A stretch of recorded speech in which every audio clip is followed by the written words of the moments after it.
Sai Ram Satya.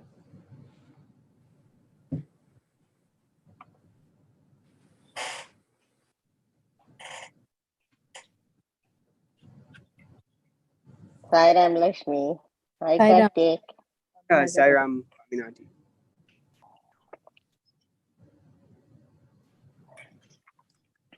Sai Ram Balu Uncle.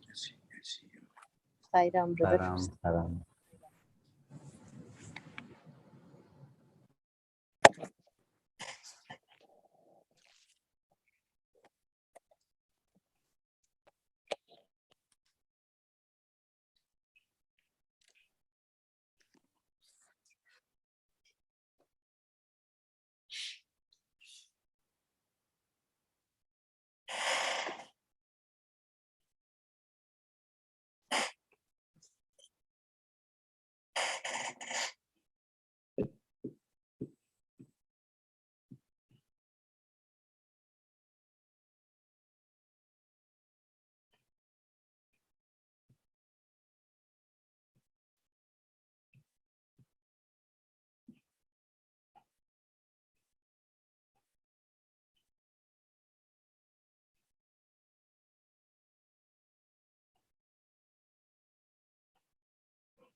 Sai Ram, thank you all so much for joining us today for Shankaranti Satsang. We'll be following the agenda as sent in the email, and just a gentle reminder to please be on mute throughout the session. We'll be starting off with 3 ohms.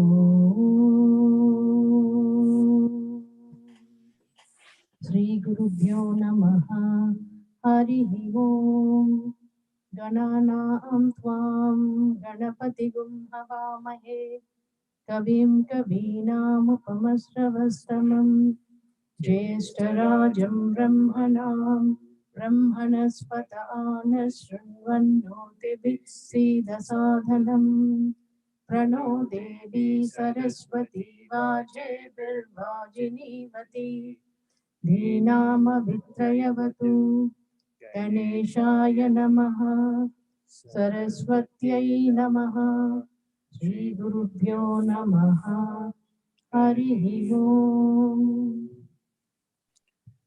Sai Ram, now we'll be having our SSSC presentation by our education coordinator, Satya.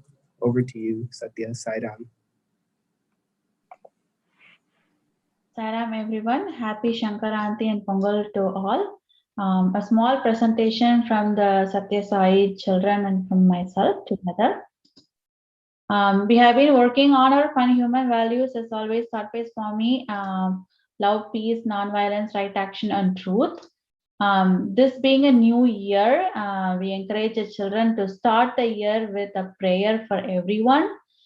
We reminded them to remember a new way of praying, which is a 5-finger prayer, starting with praying for your friends and family, praying for your teachers, praying for the leaders, praying for the sick and the poor, and then praying for yourself. The children reminded themselves to start the year with a prayer. For Pongal, today we resumed classes after having a winter break. We talked a little bit about what Shankaranti and Pongal is for the children to help them understand. We talked about what is Pongal, being the harvest festival, and what does the word Pongal adjective means. in the different languages. We also talked about why we celebrate Pongal. It is about really being thankful for a bountiful harvest, and also about who are all the gods that we are thanking for, and around when and where it is celebrated. We talked about how we celebrate it and by actually preparing the sweet dish and offering it to the god. We talked about the 4 days of the celebration: Bogi, Thai, Matu Pongal, and Kanu Pongal. We talked about thanking the god of rain, Varuna, because without him, we will not have any crops that grow. We talked about thanking the god sun for his warmth, sunlight for allowing the crops to grow. We also talked about thanking the cattle. We talked about how in olden days cattle are still used for plowing the field and helping us actually with farming. And we also talked about how they're all now replaced with trucks and tractors. We also talked about finally remembering our 5-finger prayer that goes back to saying that we pray for our friends and family for everybody's well-being. And we talked about Pongal and also how we all eat Pongal during this day. That is a small presentation for the kids to help them understand. Thank you all. Happy Pongal to you all. Sairam, back to you, Karthik. Sairam, thank you so much, Satya, for such an awesome presentation, as always. Next, we'll be moving on to Shankaranti message by our national president of the Sri Satya Sai Global Council USA, Dr. Balu Karnam. Over to you.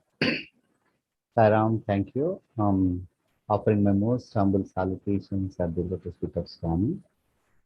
Wishing you all a very happy Shankranti, Makar Shankranti, Pongal. This festival is all over India. Actually, it is different parts of India celebrates with different meaning. As Sister wonderfully explained in her presentation, it's a harvest festival. I myself being from a village, I know how important this festival is because of, everything is at home, harvest it comes. So that's why they celebrate in a big way. And also at this occasion, they give some, thing called, with coconut and this, what do you call, sesame seeds and jaggery mixed something. So once I was asking my grandfather, what exactly, why do they give this? So because at the time of Pongal, they give each one and say, be nice with you, or I'll be nice with you, something like that. So this is something age-old tradition. In the families, usually what happens, there sometimes there will be difference of opinions. So by which people can drift away. So Pongal and Shankranti, Makara Shankranti is one occasion. So where they go to each house and give this kind of, jaggery mixed sweetish dish kind of, and say that తీపి తిని తీయగా మాట్లాడు. In Telugu they used to say that. They say that you eat the sweet and talk sweetly with me. So that's a way they used to bring the differences and close the differences and live in one family. As Swami beautifully says, Vasudaika Kutumbakam, we are also one family. Then coming to Swami, Pongal is again celebrated very well in Prashantinilayam, Makar Shankranti, because this is the time we used to have sports meet. Actually, sports meet used to take place, and end of the sports meet, Swami gives the medals and Swami gives the all the presentations, as well as Swami gives the discourse. And one occasion, Swami told us, like, this is the time. Uttarayana means as sun, the earth moves towards sun. It is a northern, a journey.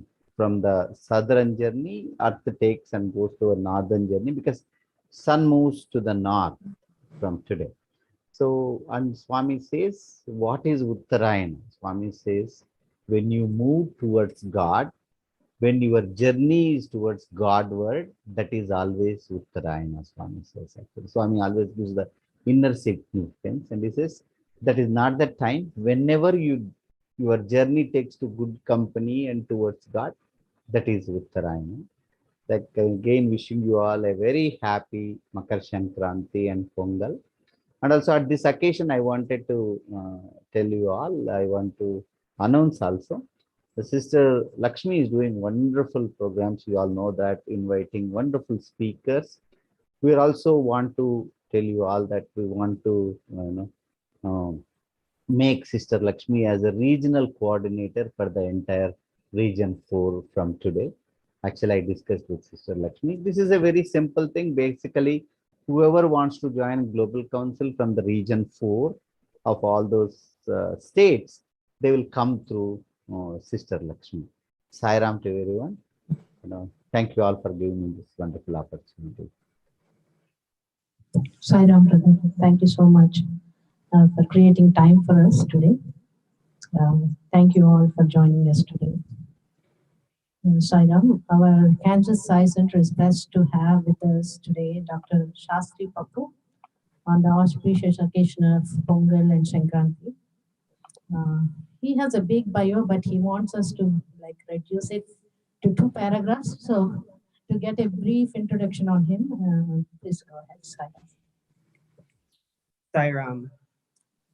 Dr. Shastri Pappu is immensely privileged to have the opportunity in May 1979 to arrive at the divine lotus feet of His Holiness Bhagavan Sri Sathya Sai Baba. Physically, he stayed at his feet until 1988, serving him in various capacities of his choosing. One instance is that Swami selected him as the member of the governing council of the Sri Sathya Sai Institute of Higher Learning. By the screen is him and Swami, first convocation of the Sri Sathya Sai Institute of Higher Learning in 1982.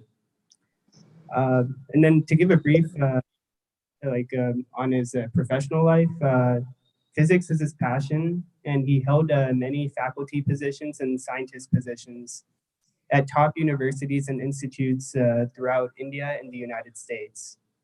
He retired in 1988 and now lives in Wichita, Kansas with his daughter and her family. He is a citizen of the United States. Above all, he considers himself a sevak of God and his modern day avatar, Bhagavan Sri Sathya Sai Baba. Before I hand over the mic to Sastri Uncle, he requested us to play this recording of Narayanadam. On the auspicious occasion of Sankranti. Yeah, so I'll be playing that real quick.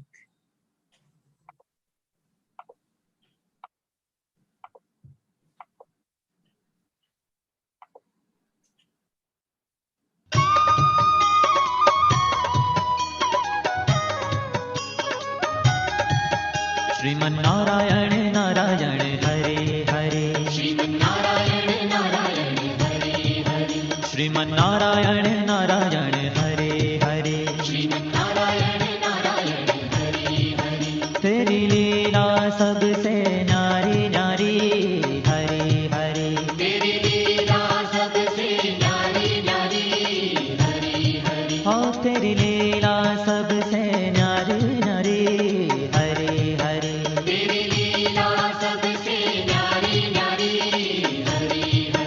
भजमन नारायण नारायण हरे हरे भजमन नारायण नारायण हरे हरे जय जय नारायण नारायण हरे हरे जय जय नारायण नारायण हरे हरे श्रीमन नारायण नारायण हरे हरे श्रीमन नारायण नारायण हरे हरे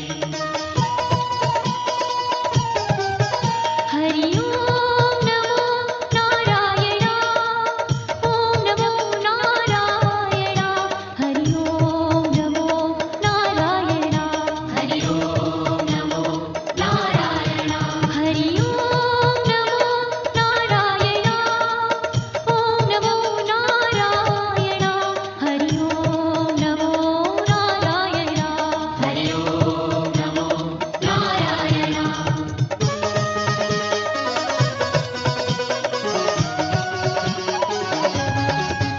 लक्ष्मी नारायण नारायण हरे हरे लक्ष्मी नारायण नारायण हरे हरे बोलो नारायण नारायण हरे हरे बोलो नारायण नारायण हरे हरे भजो नारायण नारायण हरे हरे भजो नारायण नारायण हरे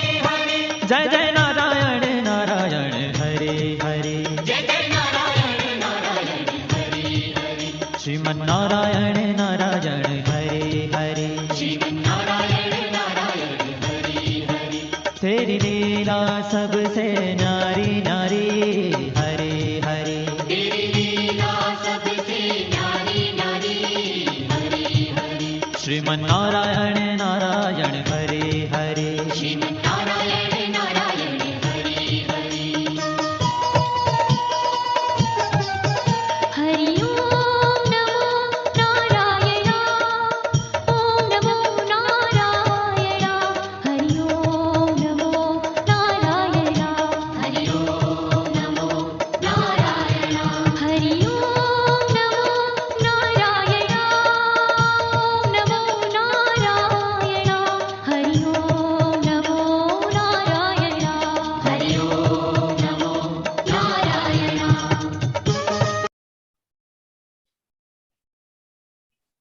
Now I'd like to virtually hand over the mic to Sastri Uncle Sai Ram. Sai Ram, everybody. Sai Ram. Sai Ram, Sai Ram. May the divine blessings and protection be there for all of you. And may He shower His blessings not only on this sacred day of Sankranti, but throughout the year and many years to come. I just requested Lakshmi and what is his name? Karthik, is it? To play this Sriman Narayan on this day of Makara Sankranti. It is important to remind ourselves that the past 48 hours, the gates of heaven are supposed to be open. As a matter of fact, not only those who have done good deeds in their lives, but maybe even those who are the latecomers insofar as the realization of their deeds and the consequences of it, may even get an opportunity to sneak in because the gates are freely open. And that is how the redeeming feature of God and the benevolence of the good Lord works.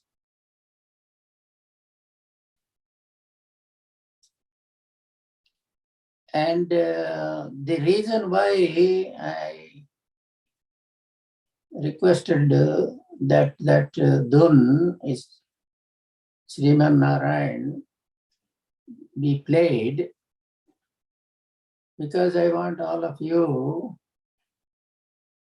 to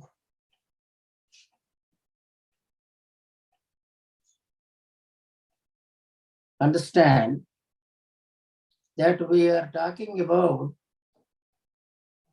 the Narayana himself.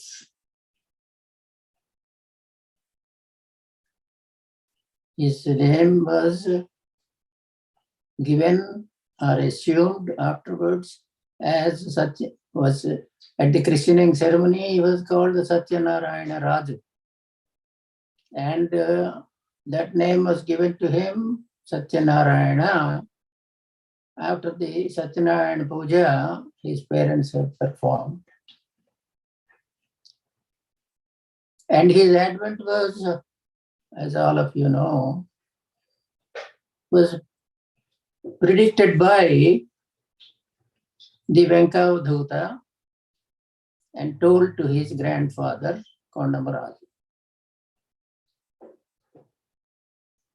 And Satyanarayana Raju. Raju is because he was born in the Raju family. But Raju means king also, and therefore he is the king of kings. There's no doubt about it. So that he has chosen that family, and this family name is Ratnakar. It's really as brilliant as the diamonds or the itself, so the gemstones itself, Ratnakara. And then Raju is the king, and he is the king of kings. And he is a Satyanarayana. He is a Narayana, an incarnation of Narayana, and the incarnation of truth.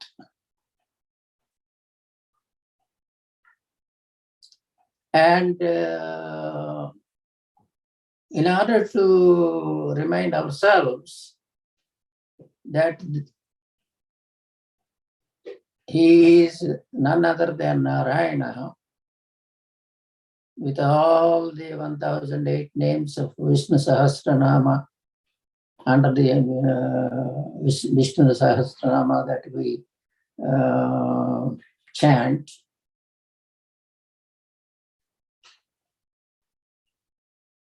this Narayana is an incarnation of love as well. And love in the sense of a simple English word, love,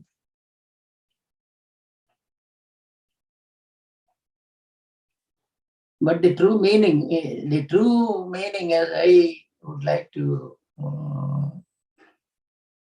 make my understanding clear is an incarnation of love, as love is to be defined as LOVE,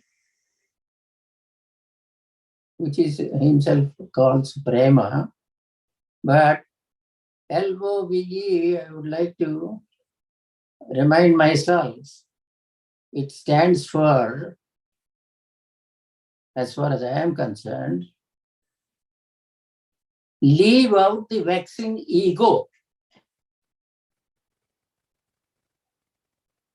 LOVE, leave out the vexing ego. That means get rid of the ahankara. Then that space which was previously occupied by the ahankara or the vexing ego would now be filled with prema. That is his name signifies. That is the kind of Narayana that we are talking about. And that is the reason why I am convinced that he makes himself very clear as to what his form is and what his functions of the body are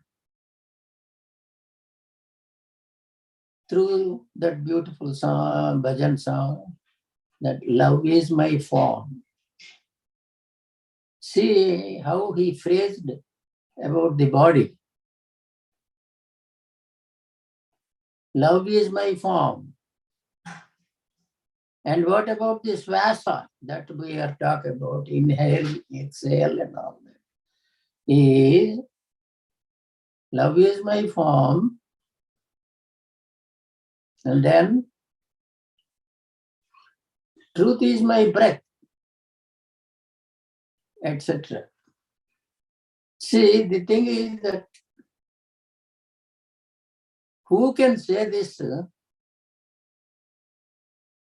given the structure as we used to see him before his Mahasamadhi, with a body like us, with the functions of the body like ourselves. But at the same time, when asked, as it were, as to who you are, he would reply to us by saying that love is my form.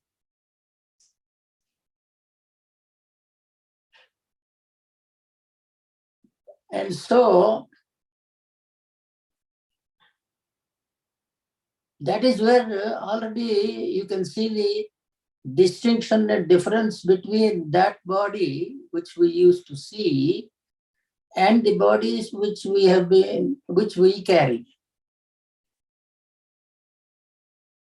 And then we talk about body, mind, and soul. And therefore, as far as the body part of it is already very clearly said, the love is my form. That means the structure is purely love incarnation. Then you say mind. We have our own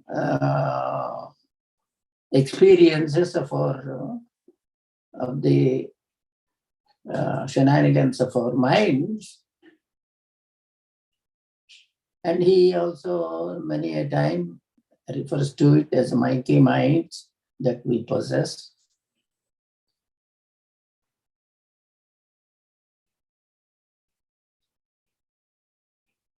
One day, I said to, or rather in a very jovial way, as we both were sitting, I asked Swami, why do you insult monkeys by comparing our minds to their minds?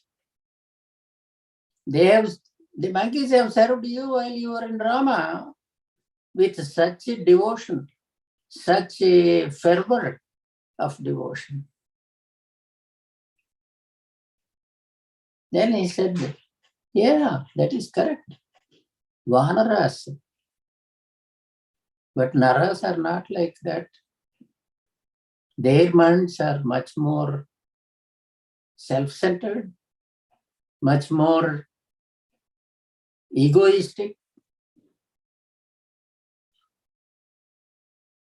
And that is when he suddenly popped up the question to me, saying, Papu, what do you want from me?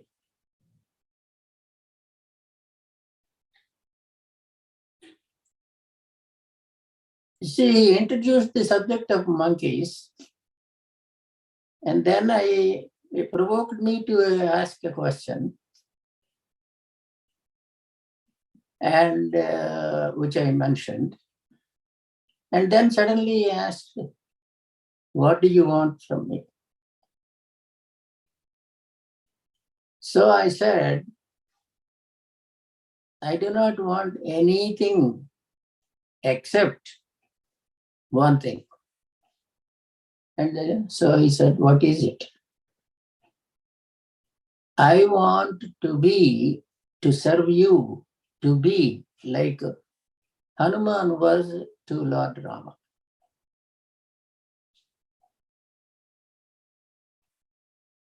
That is all what I want. And then he smiled in his characteristic.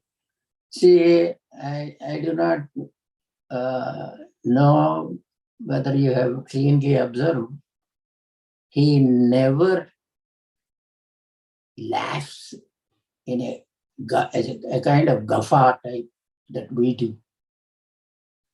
His smile is always the most benign, divine, smile. Every action of his is as though he has just taken out that action from a balance and made sure that it is a very well balanced action.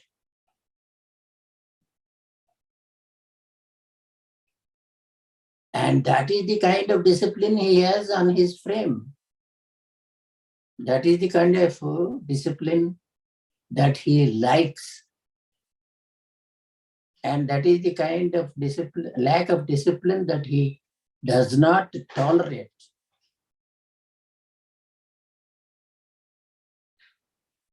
Anyway, to my request that I want to be like Hanuman. And there is a reason for it, because during my growing years, in school days and all that, every day I used to go to two temples. One is Hanuman temple near my school, and the other temple is Shiva's temple near to my house. And these two visits to these two temples for over a decade of my school years in my hometown.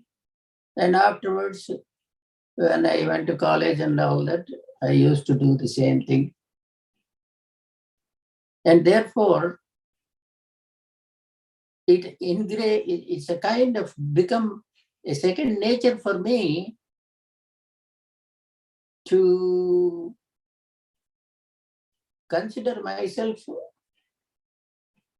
as a servant of God, just like Hanuman was to Lord Rama. And it is that spirit and it is that thought process that I expressed when he asked me, what do you want?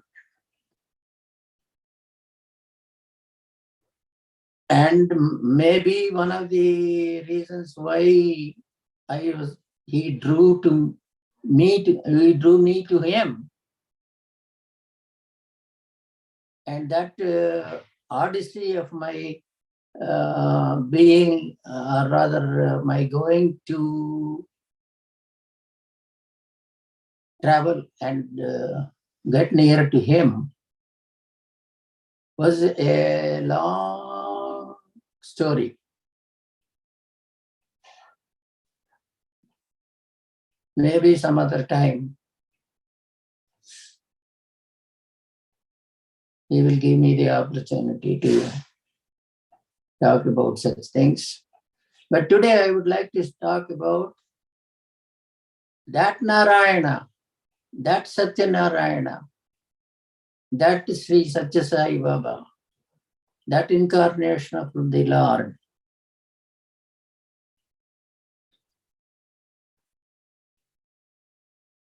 And the one who asked me as to what I want.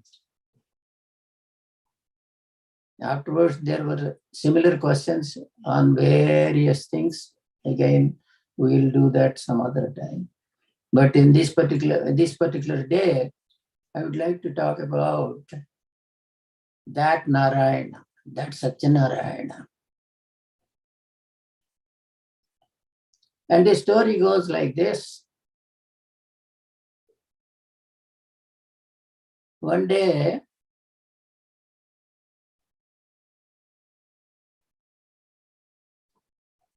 as usual, in Bangalore, I used to work at the Indian Institute of Science. And so most of the times after I had this opportunity to come near him, and when he started giving me certain duties and also certain positions of importance, so I used to go to Vrindavan after my work most of the days. And one day, when I went to Vrindavan, and at that time the old mandir was still in place. This tribe Vrindavan was not built yet. This was in the time frame of 1980 or so. Say May 1979, I came and sat at the feet of the Lord. And before that, it was a long journey towards him. And then when I had this opportunity to sit at his feet on that day, subsequently, in rapid succession, as it were, he went on giving me various duties. And I would like to remind those of you who are talking about study circles and all that, the duty that he first gave me was to organize study circles for the world.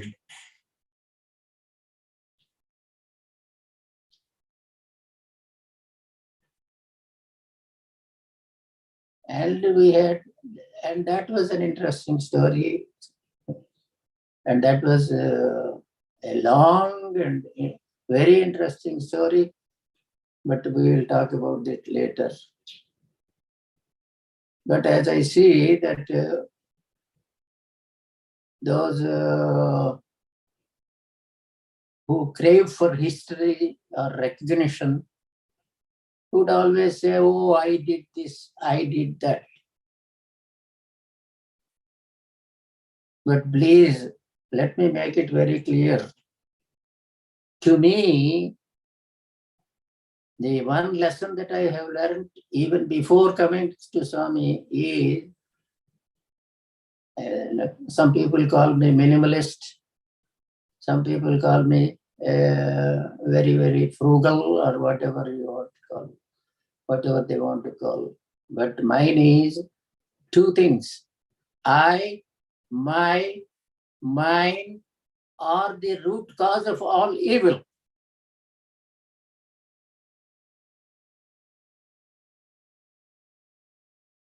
And the second thing is, multiplying possessions is multiplying miseries.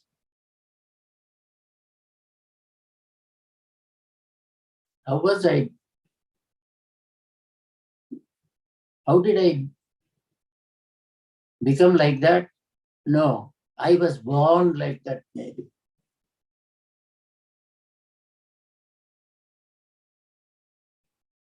And probably that is one of the reasons why that gravity pull towards the Narayana, the modern day Narayana, took place.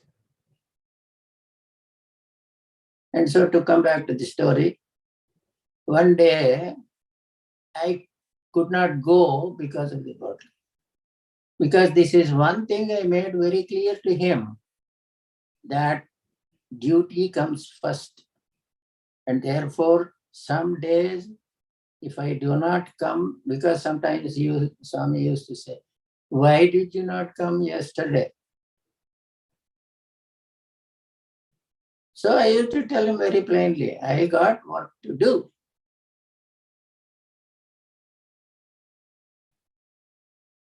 And that is your work as well. And therefore, I was doing your work in that capacity at that place. And so this happened one day when I could not go. The next day when I went, usually in the old mandir, and subsequently after Trai Vrindavan was built, I suppose those protocols were also observed. But what I was familiar with was the protocols observed at the old mandir. People used to come at about 4 o'clock in the afternoon, and some who were privileged to enter into the premises, they would go into that hallway and then sit. And then Swami will come around 5 o'clock or so from upstairs. He will come down, sit for some time in that hallway and talk to people who have assembled there, and then go out and give darshan to those who were squatting under the tree. And bhajans will be going on, and after the arati again, he will come back to his residence. And one day when I could not go, the next day when I went, I was sitting in the hallway, like with all the others who were privileged to go and sit there. And usually by about 5:15, 5:30, if he doesn't come down, then he would not be coming down that day at all. And so it almost 5:45 or so, and everybody has decided that maybe Swami will not come down today, and therefore some of them were dispersing. And lo and behold, around 6 o'clock or so, or even a little past 6, one student comes to me, and because I was still sticking around, one student came to me and said, Swami wants you upstairs. So I said to myself that not only that he is not coming, but obviously he has some work to be given to me. And so I went upstairs, hoping that he would be sitting in the living room upstairs, which he usually does. And he was not there either. And that was a great puzzle as well as a shock to me, not very easy. And so I asked the student as I entered, Swami is not here. You said the Swami is calling me. Where is he? He said, Swami is in his bedroom and he wants you there. So that is the first time I entered Swami's bedroom. So as I was entering, believe me that this is an experience, you call it experience, or because the title of this, you say that experience is sharing. And here I would like to make a distinction between anubhavamu, anubhavamu. We'll come back to that a little later. But first, let me narrate the story. As I was entering, I was dazzled,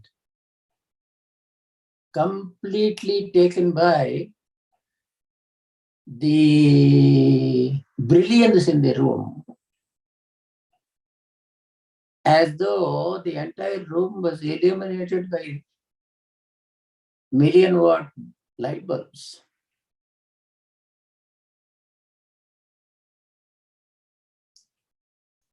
As a matter of fact, it was so dazzling that I felt as though my eyes were completely shut.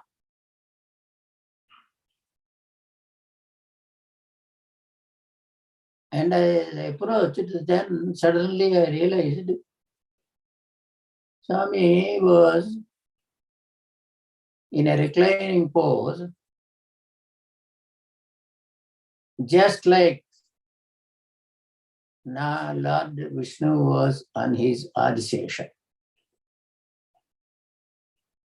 That is the reason why I requested the organizers to play that dun, because that is the Lord Vishnu. So darshan that Swami gave me on that day.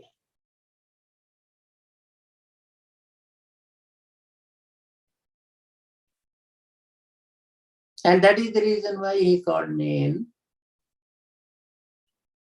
I assume.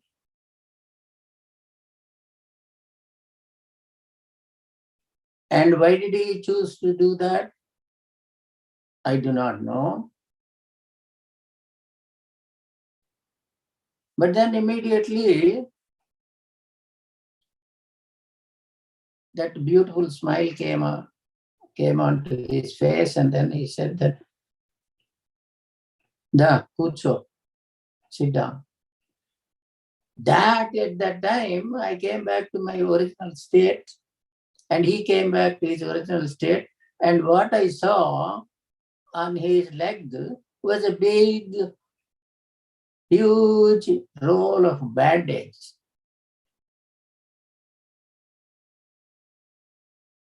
And so all this anubhavam of seeing the Lord in the reclining position as though he was Lord Vishnu on the Adisesha suddenly disappeared, and what I saw was a big bandage on his physical body,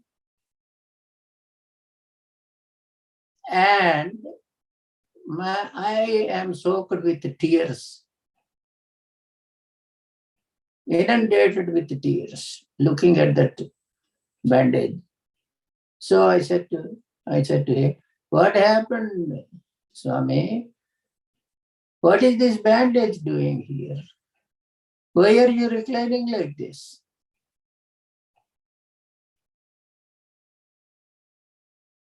Then he said, yesterday you didn't come,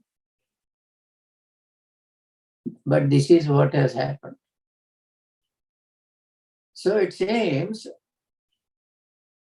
when he comes for darshan to people, to give darshan to the people under the tree, sometimes in the hall there would be also many people gathered doing bhajans and all sometimes. And so that, on that particular day, obviously, he went into that bhajan hall as the people were doing bhajans, sat there for some time, gave them blessings, and while exiting that room, as he told me, that he suddenly bumped at the doorstep. And when he bumped, there was a nail, protruding nail from the door where that hit his near the ankle and profusely bleeding.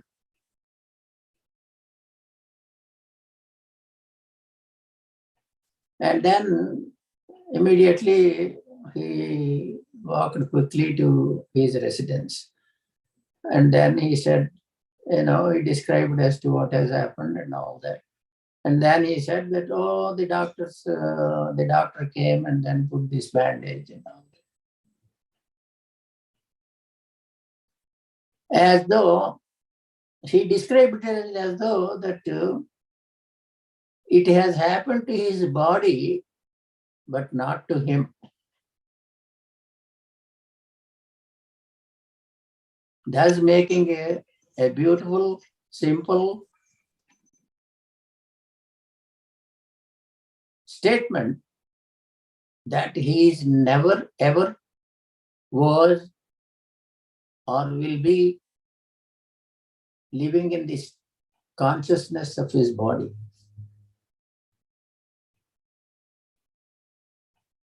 Of course, people call it this various terms, supraconsciousness, this and that, samadhi and all that. What is important is to note that that incident which he described has happened to the flesh and blood part of the body, not to the divine consciousness itself. Because as Krishna declared that Atman is an imperishable quantity, and there is nothing that damages it. Nothing, no fire, no water, no nothing can affect it. And this is a very simple lesson. Probably he chose on that day to impart to me. So this merciful Narayana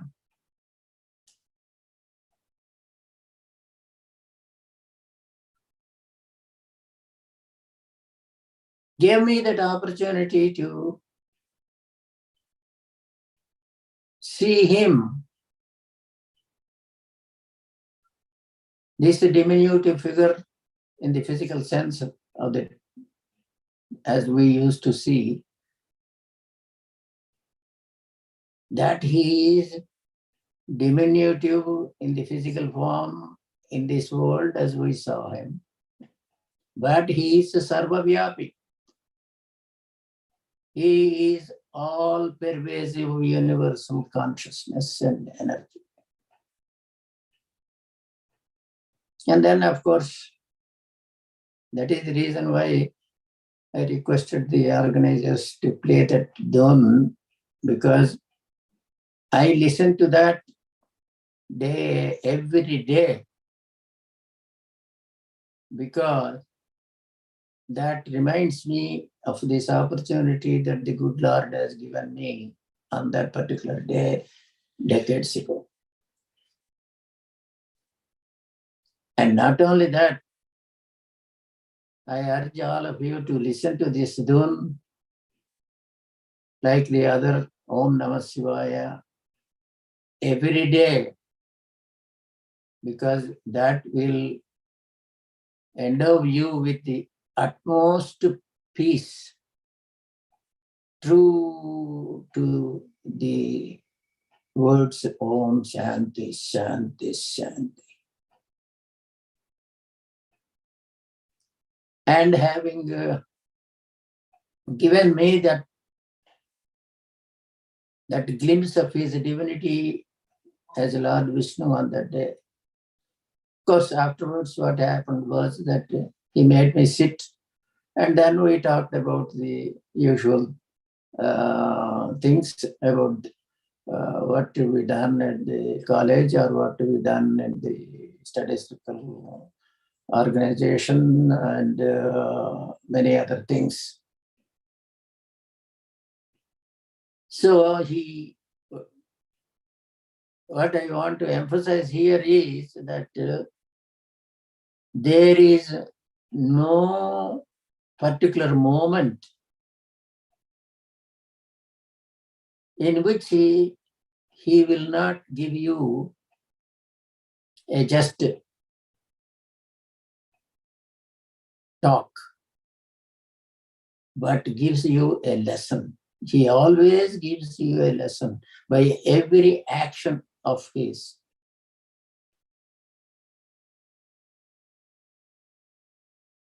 As he once told me, I do not twitch a finger without a lesson for all of you. The only thing is, as I would like to put it, we must be aware of that. So the only prayer we really have to have is that, oh God, give me that awareness to be alert always, so that we don't miss the lesson that you are teaching us with your actions or words.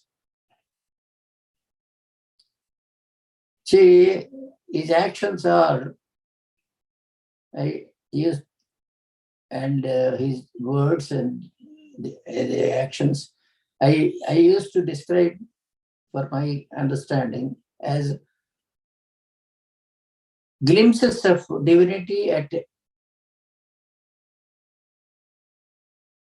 the shutter speed of a camera, high-speed camera.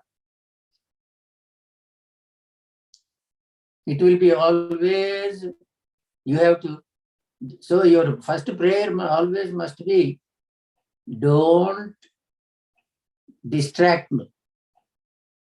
Don't allow me to be distracted by any other things. If I am in your presence, let me glue to you, as it were, oblivious to whatever that is happening around me.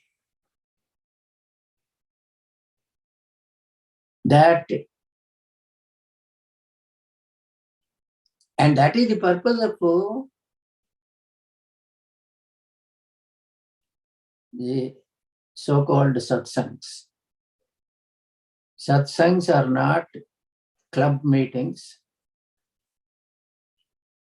or gossip centers or some kind of transaction, business transactions centers, etc. Swami always used to say that you have not come here to transact business. You have not come here to gossip. You are not here to inquire about the other person's personal affairs or whatever.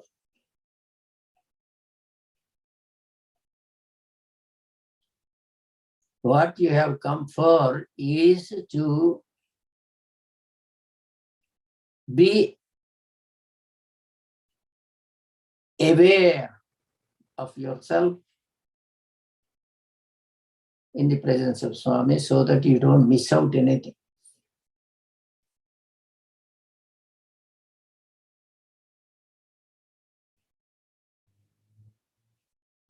And that is the spirit of that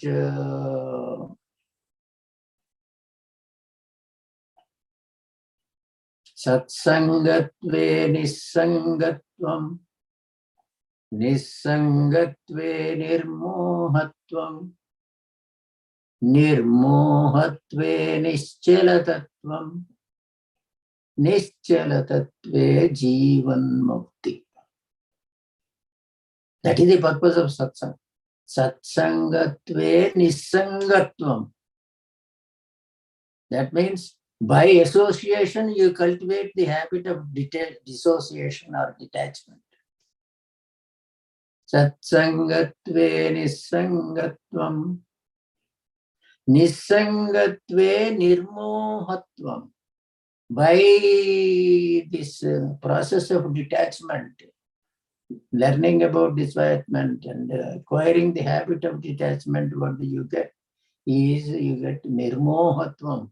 Nirmohatvam means not getting involved with. As, oh, I like this, I like that, I got nothing. Moham. Getting rid of that moha. So satsangatve nissangatvam, nissangatve nirmohatvam. That is not enough. Nirmohatve nischalatatvam. That means through this process of eliminating this mamakara, ahankara, and all that, what you get is nischala tattva. like the calm depths of an ocean, that calmness, that peace, that nischala tattvam, that means that quiet disposition. How many of us, let me ask a question to everyone listening, is how, and those who to whom you can communicate also this is, how many of us really are capable of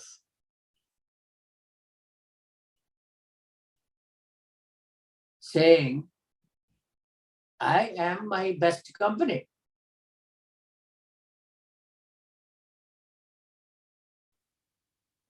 As a matter of fact, that is exactly what Swami has been a good example for.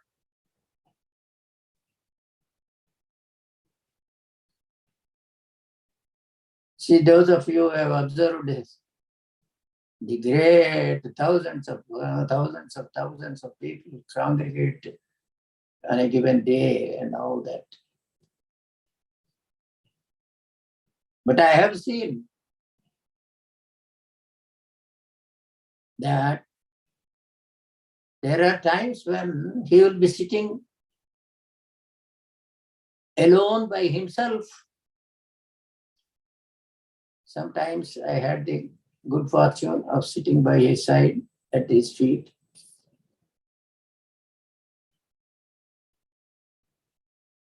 And he won't talk, and I won't talk.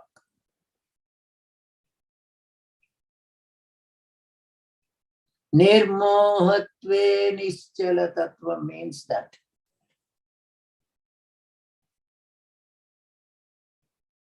At that moment, I have no moha for Swami, Swami has no moha for me. No transactions, no nothing, no talk, no.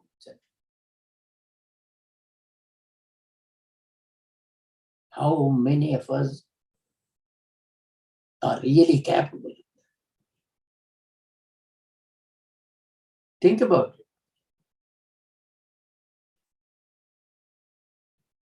It's a very, very difficult thing. So many times we say that I'm bored, I'm lonely, I'm alone.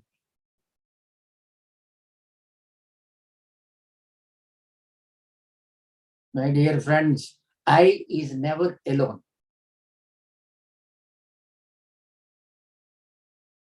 But I smeared with ego is always bound. I without ego is divine.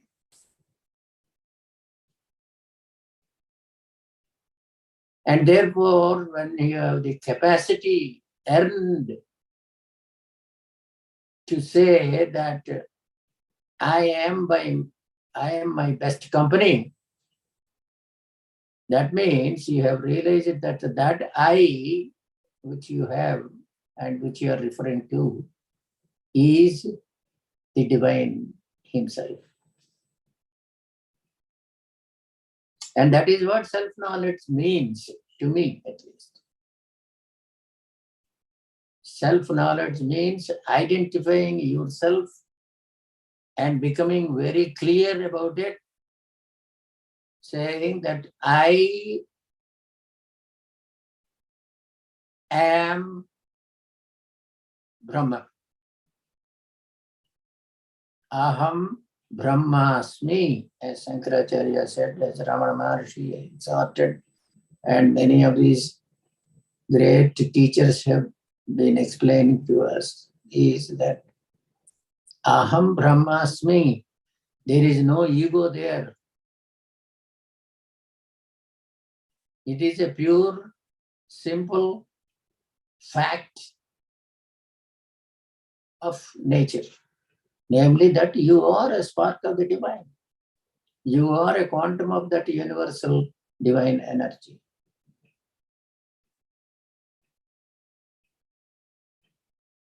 And that is what the glimpses of divinity from Swami is all about.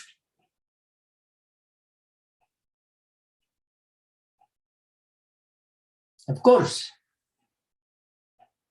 in order to get the worldly work done, he behaves like an ordinary person.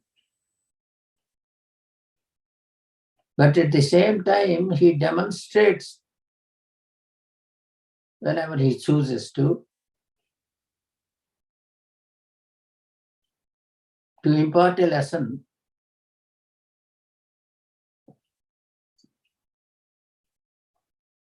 and say that the time has come for me to teach this person a lesson. That when once that sankalpa is there for him, he will immediately find a way to impart that lesson.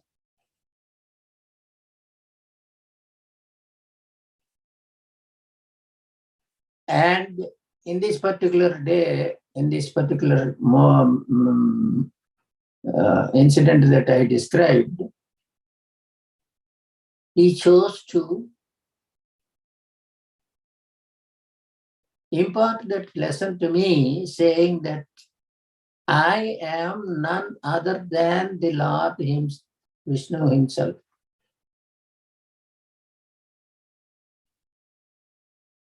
But look at the physical level that we have been seeing him, and therefore, on that particular day, on his physical body, what was there? A big bandage.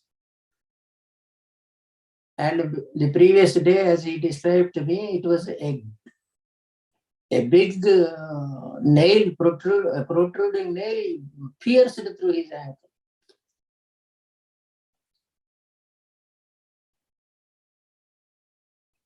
And therefore, when he described that nail, protruding nail pierced his ankle and blood was coming out, when he described that to me, my first question was, from the worldly point of view, I asked him, Swami, did the doctor give you the tetanus injection or not? It was an iron nail. Because according to our medical practices, we are supposed to get a tetanus injection because it is an iron nail.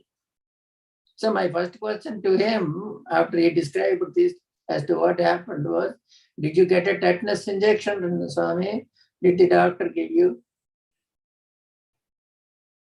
And he said, yeah, that is what, so now there was this doctor, and he did that and then put this bandage.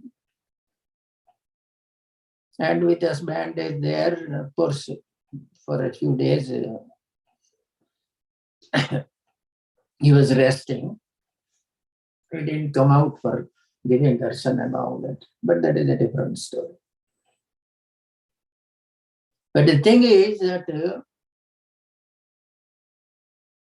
how much of planning, as it were, he has done in order to impart a lesson to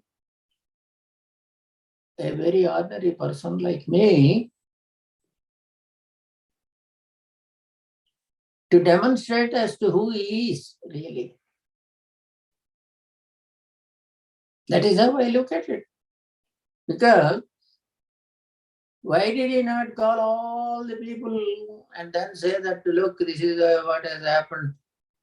After all, there were so many people waiting in the hallway there. All of them have dispersed saying that Swami is not coming down today. Usually that hall will be always full with people, which means at least about 50 people.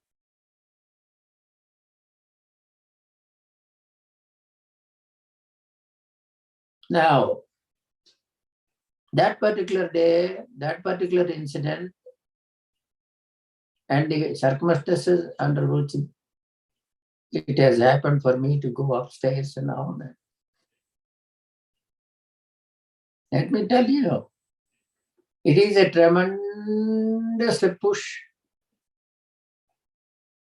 for your ego. to become much bigger.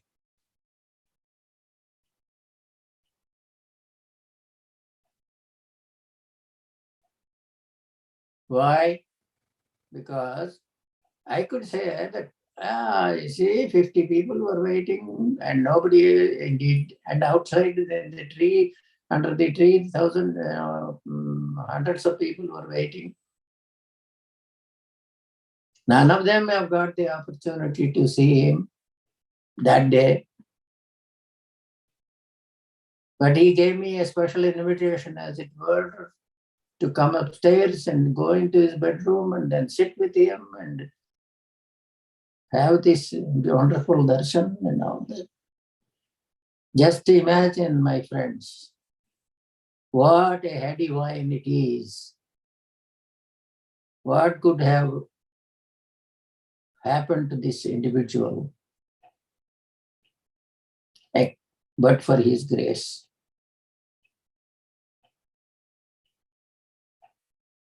I would have gone round the world saying that, oh, this has happened. I'm a special devotee. Swami has a very soft corner for me, or Swami has this, Swami has that, and all that.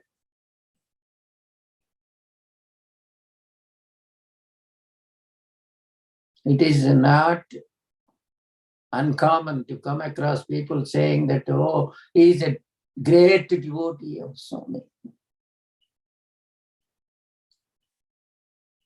Oh, he is an ardent devotee of Swami. We describe.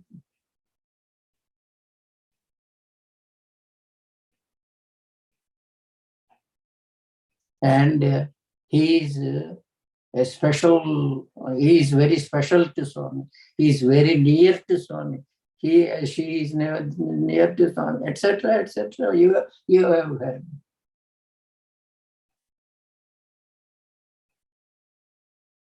But that is all manufactured details in our minds.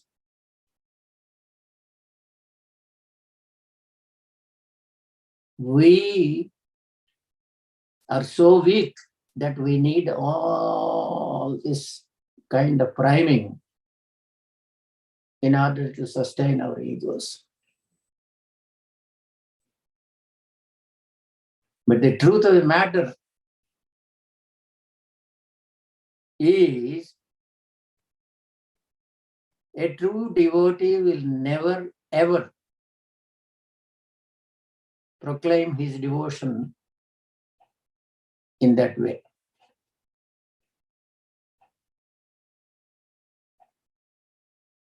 It is he and he alone,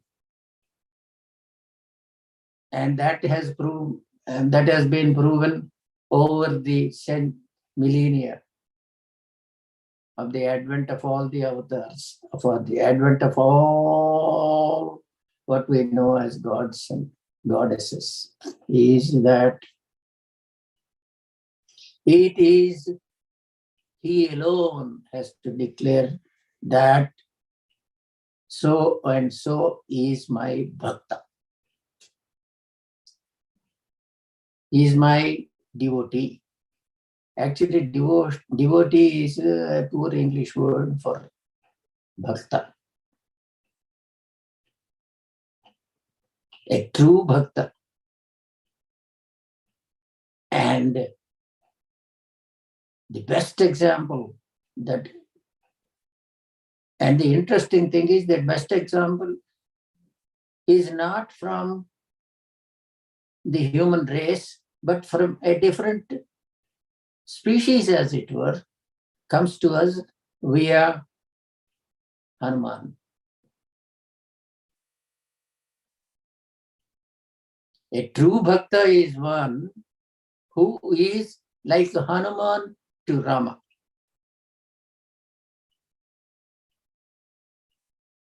And you are, as you have already, many of you and most of you are well aware of the fact that at the time of coronation, when Sita gave a pearl necklace to Hanuman what he did with that. And the pictures that you have seen where he tore open his chest. And what do you see there? Rama and Sita. That is the true meaning of and the demonstration of the fact that God is a Hridayavasi.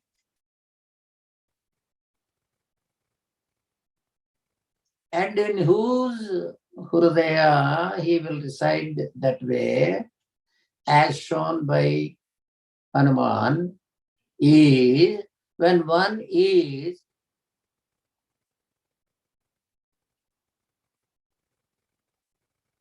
a true bhakta like Hanuman.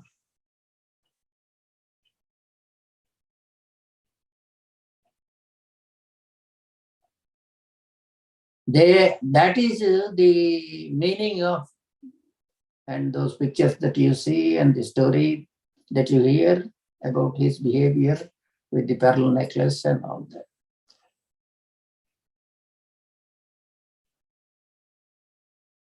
Anjaneyamadipaatalananam kancanatrikamanīya vigraham parijātatarmūlavāsinam bhāvayāmi pavamananandanam yatra yatra raghunatha kirtanam tatra tatra krutamastakāñjalim. Mark those words. Yatra yatra raghunatha kirtanam tatra tatra krutamastakāñjalim. And the next sentence is, next line is Bhashpavari paripurna lochanam marutim namatarakshasantakam manojavam marudatullya vegam jitendriyam buddhimatam varistam vadatmajam vanarayudha mukhyam Sriramadutam sirasam namami. See, Hanuman's qualifications are beyond compare. If one is interested in preparing a resume for Hanuman, his qualifications are beyond compare. That is how his mother, Anjana Devi, earned all those qualifications for him. Demanded from various gods, you give this to my son, you give this to my son. As a matter of fact, that mother was such a forceful lady on the face of the earth, as it were. She demanded each and every god to bestow the highest power to her son.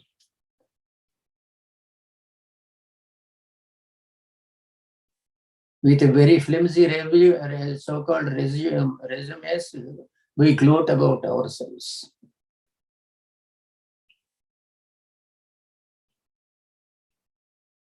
But if one looks at the resume of Hanuman and his behavior as described by the stories and Ramayana, one would think that what an example for the lack of ego.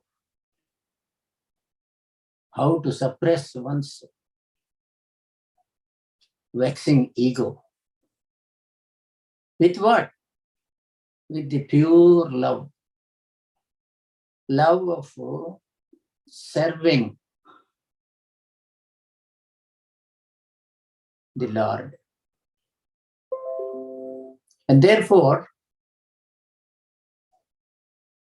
when Swami chose on that day, and there are a few more instances almost throughout my stay, and such were the moments for me to cherish, not only cherish, but to be aware that I should not become a victim of my own vexing ego.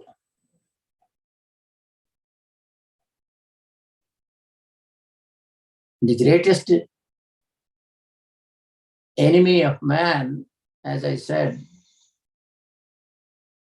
quoting that Italian saint, is I, my, and mine are the root cause of evil.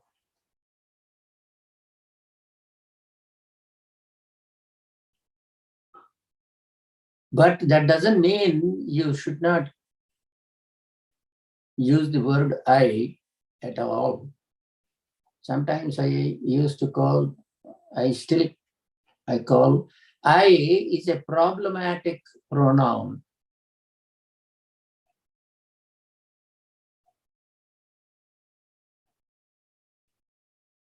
In the mode of usage, as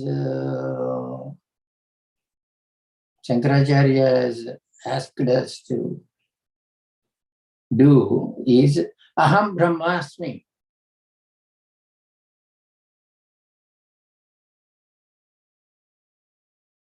See here, one can say that, well, Swami also says that you are God, I am God, you don't know that, I know that, and therefore, afterwards he'll say, oh, today Swami told me that I am God, and therefore I can say I am God.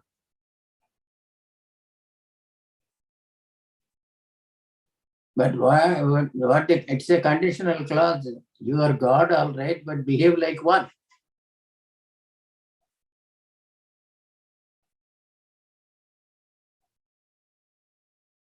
Here,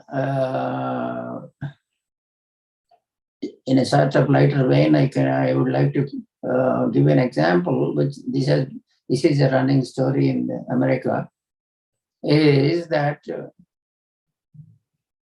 long time ago, it seems, a lady ushered in, waved for a taxi in New York, and the taxi stopped and the lady was waiting to get in. And it seems she was so consumed by herself, so ego, that it seems she was waiting for the cab driver to open the door for her and do all that is necessary to greet her and all that, which he didn't do. And so it seems she she told the driver, don't you know who I am? So the cab driver said, it seems, I don't know. And so she declared herself, her identity, to say, I'm Greta Garbo. In those days, the famous dancer and great actress of those 40s and 50s and all that. And immediately it seemed the cab driver said, I am Jesus Christ. Get in, lady. You see, this is how the vexing ego plays its game.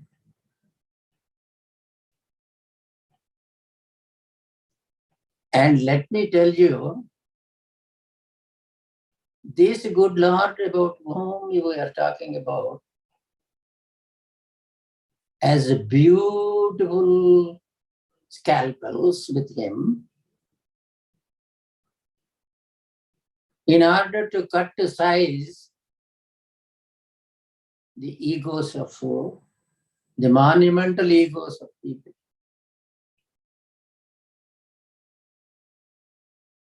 I have seen that. And therefore, one should not take this diminutive figure in the physical state as an ordinary person with extraordinary powers.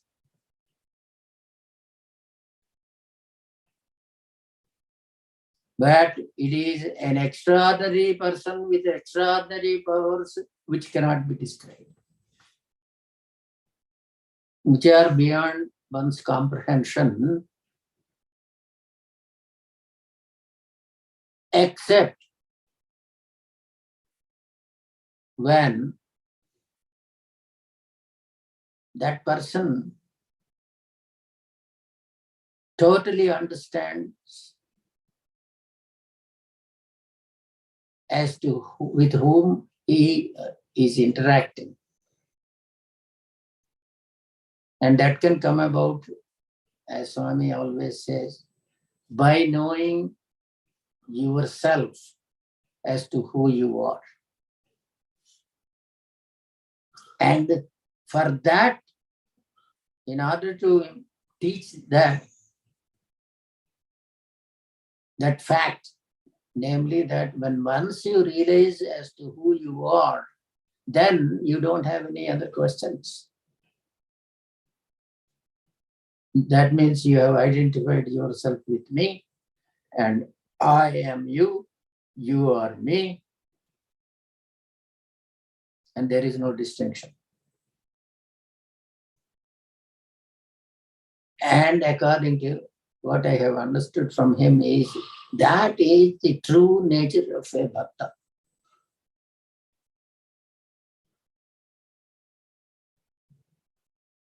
And that is what Hanuman, the life of Hanuman has demonstrated. Of course, there are many of that nature. And the many stories that we have of Narayana. One of them is the story of Prahlada, for example. See the questions his father asks, who was consumed with ego.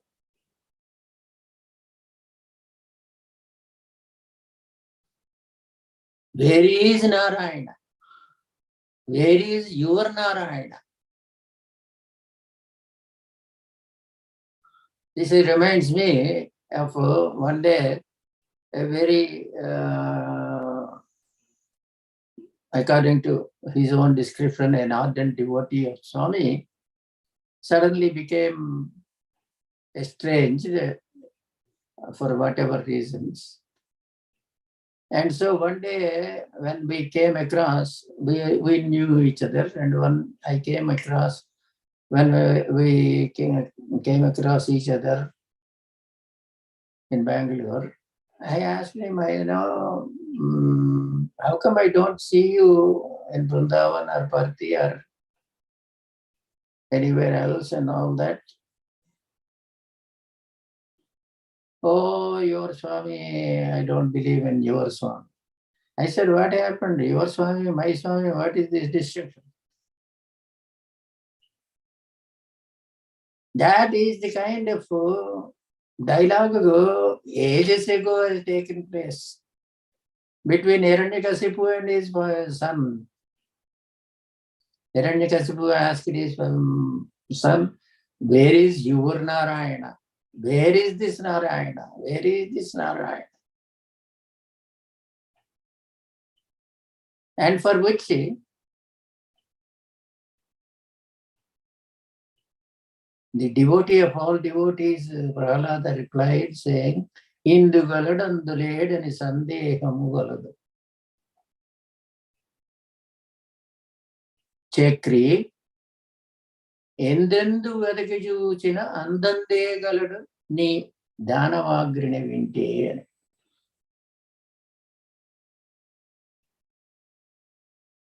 See how profound the statement is, that there is no place that he is not there.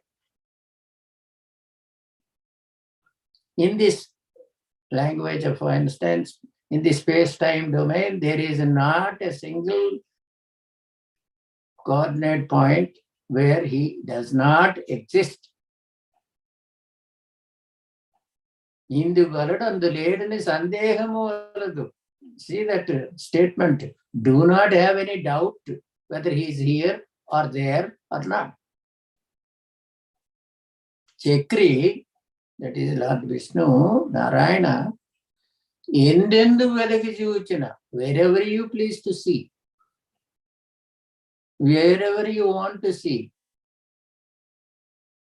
andande galadu. And see the sarcastic implication there, that you may see and say that he is not here, but he is there, you could not see. Why you could not see? Because of your vexing ego.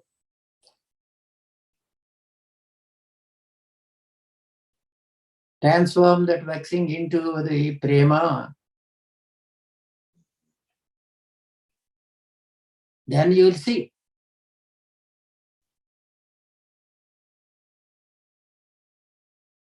As a matter of fact, this word prema, I want to emphasize because you all have noticed in the speeches, the Swami says, prema swarupulara.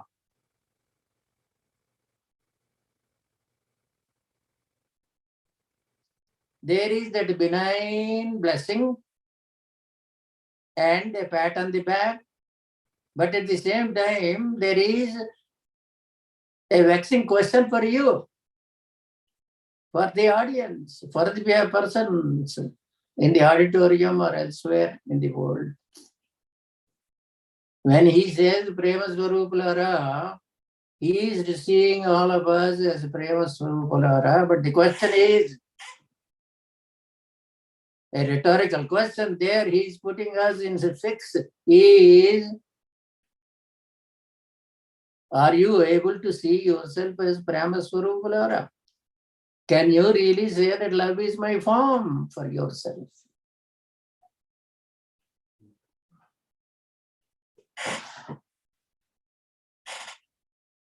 Are you able to declare with confidence, with self-confidence? Have you explored your identity so well that you have understood as to who you really are, and then be able to say, love is my form? So, in that address, Prema Swarupulara is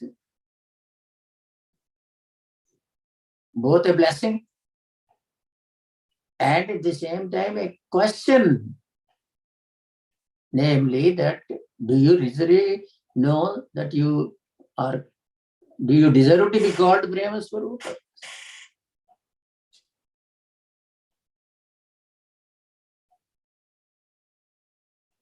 And that is the beauty of this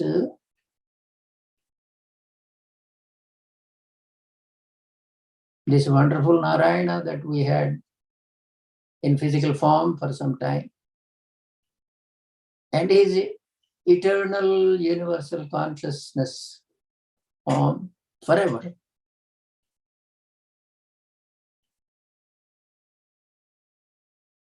Is that his ability to communicate the most abstruse truths and hidden meanings.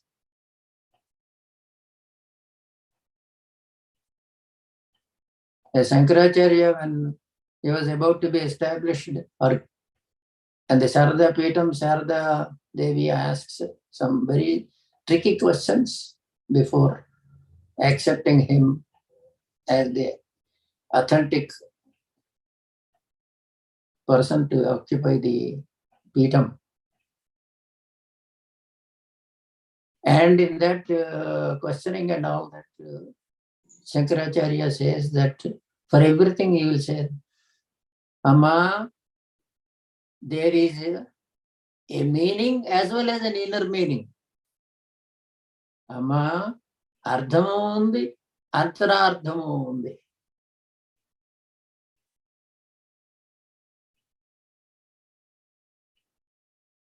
And that this Narayana this modern Narayana, I would say, dare say,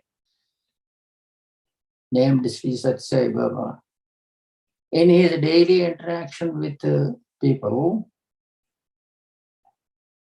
and his communication skills are so perfect that there is the meaning as well as the inner meaning for each and everything that he says, and he communicates it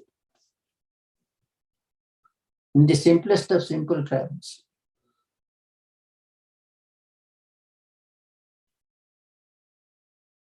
Isn't that a good fortune for humanity to live contemporaneously with such a divine human being?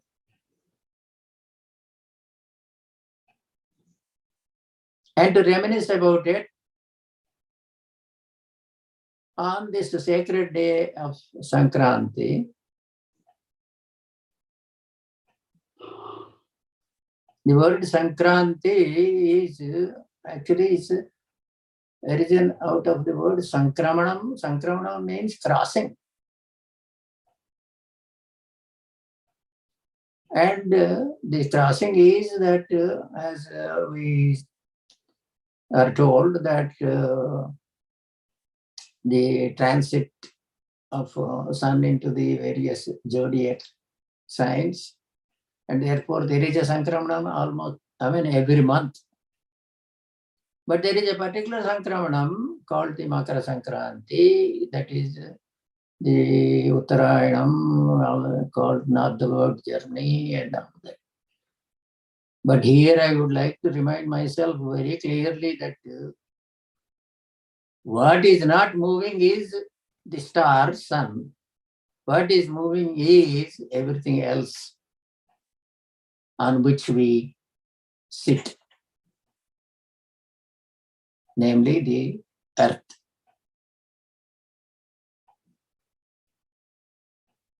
It is the earth that is moving, it is not the sun that is moving. Sun is a star. Earth is a planet.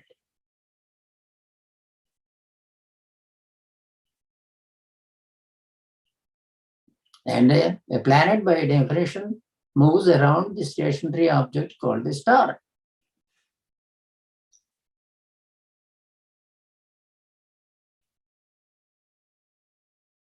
But there, according to our scriptures, how do we describe Surya, the sun?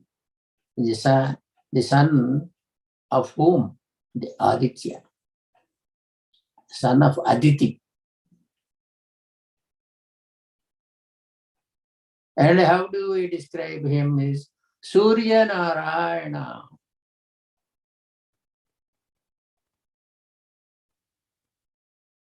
That is why I requested the play of that. Om Sri Narayana Hari. And all that there you see.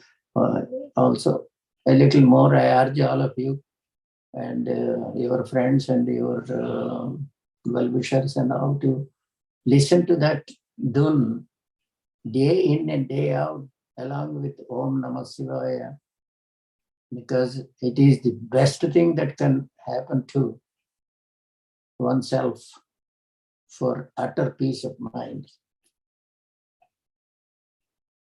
And so this Narayana that we talked about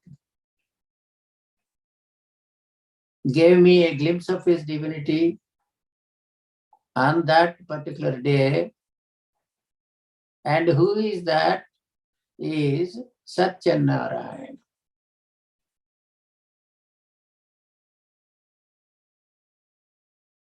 To use the common day expression, aka Sri Sathya Sai Baba.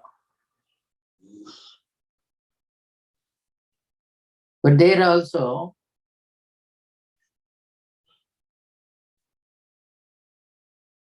an interesting thing, I might quickly narrate it and then stop. When I had this opportunity, when this duties were given to me to equip the labs and all that for the university, and equip the library and all that. It was quite a hectic time we had during the 80s, before the university was established and all that. Before that, of course, Vrindavan College.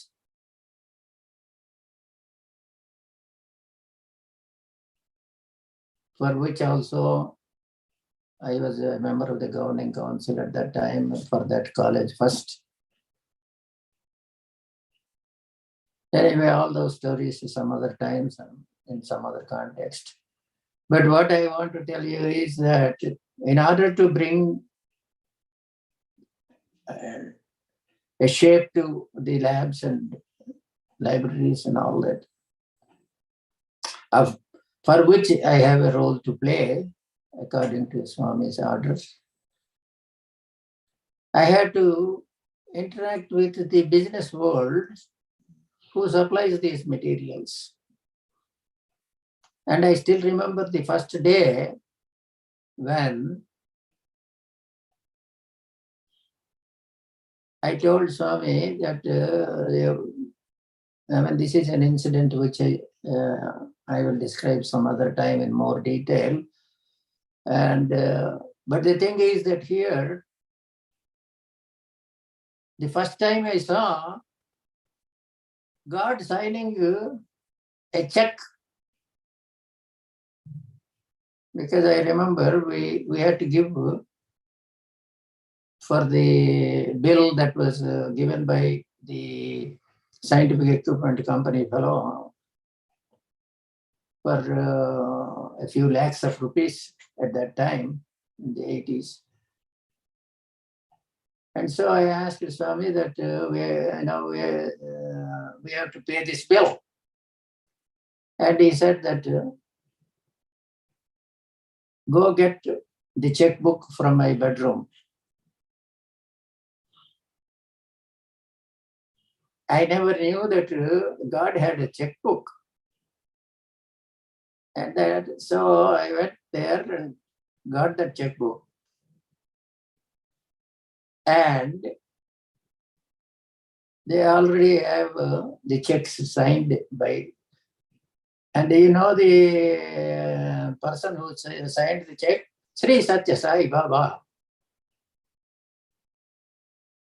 And of course, there is another another signature also there from the trust side. And so that is the first time I saw God's check. And so when he gave me the check, because he said that fill up that how much money that bill is and all that, and I filled it up. And then while giving it to that businessman, I said that this is God's check, don't cash it. Frame it and keep it. He says that, yeah, much as I would like to do that, sir, but I have to live. And so obviously cashed the check. But that is the first time I saw God's signature on a mundane world's checkbook.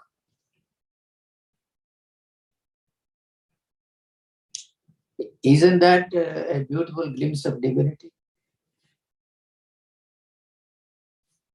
Isn't that an example of how God functions in a real world? Isn't that a demonstration of the fact of the scriptural saying that Prakriti and Purusha are the two sides of the same coin? Nature and Brahman are the two sides of the same coin. And that is what that particular day of he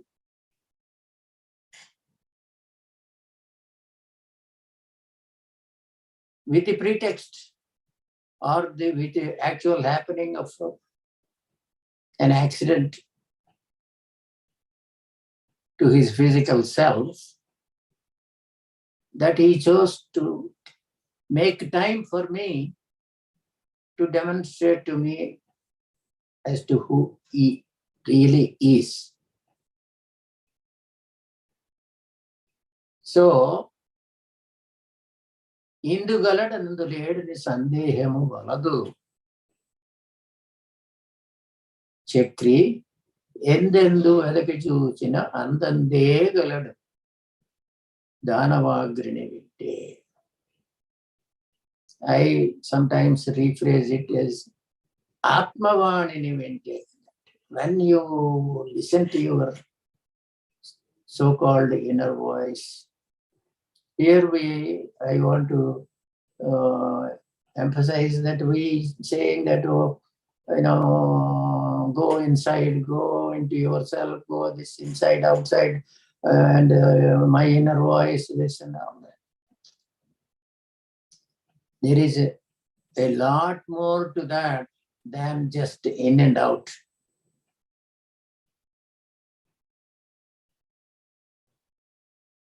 And that is the kind of lessons and instructions and guidance that you get from this modern day Narayana.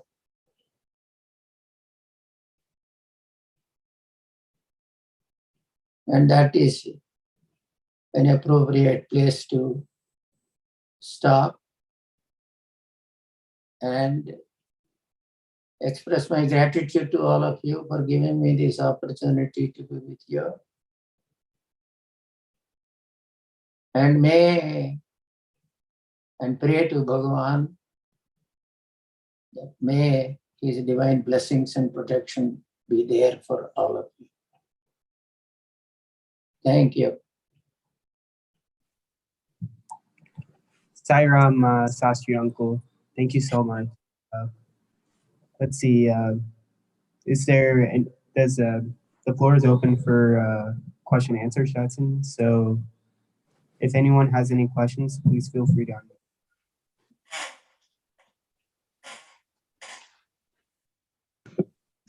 Sairam Uncle, there's a very interesting, experience, and it's such an amazing opportunity to learn about the divinity of the incarnation.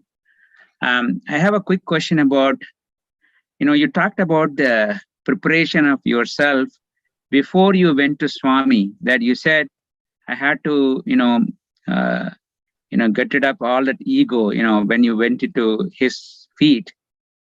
How did that happen? Or what was the, focus that you had? Did you know that you were going to go there, or is there something that is divinity driven? Jai Sairam. Well, for that, I should say that as many of us have that kind of history, namely that our family deity is Lord Sri Rama, and my father was a Pauranic in the sense that he used to give discourses on the Ramayana and Mahabharata. He was very well-known Pauranic in our, not only in our hometown, but within a radius, I can clearly state, within a radius of at least 100 miles away from my hometown, he is well-known. He was well-known. And his name is Pappu Surya Narayana. And my grandfather was a poet laureate in the court of Maharaja of Vijayanagaram. And he was a great Sanskrit scholar. And so we have that heritage, we have that seed, if you wish. And from a childhood onwards, at a very young age onwards, I used to write Ramakoti, and Rama being our family deity.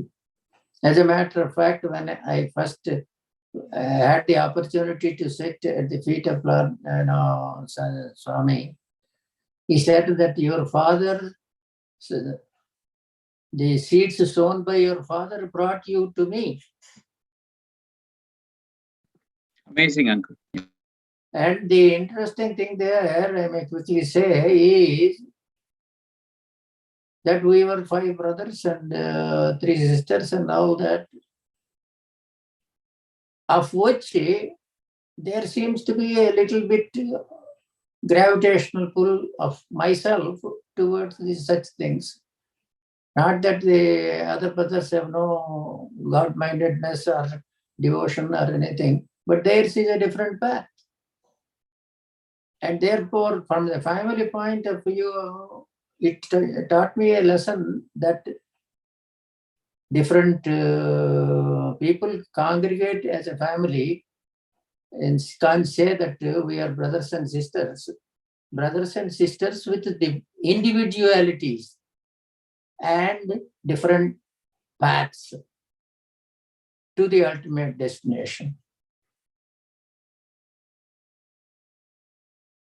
So that is how. So the very first sentence statement Swami made is, your father brought you to me. Amazing, uncle.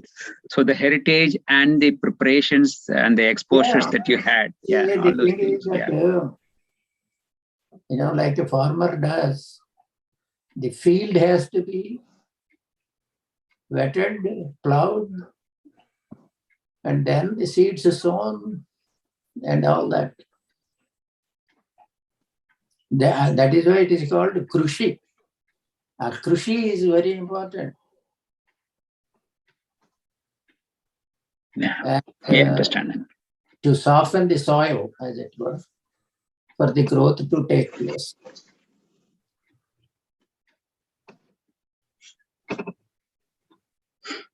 Thanks, uncle, for the kind answer. Thank you. Okay. See, any other questions?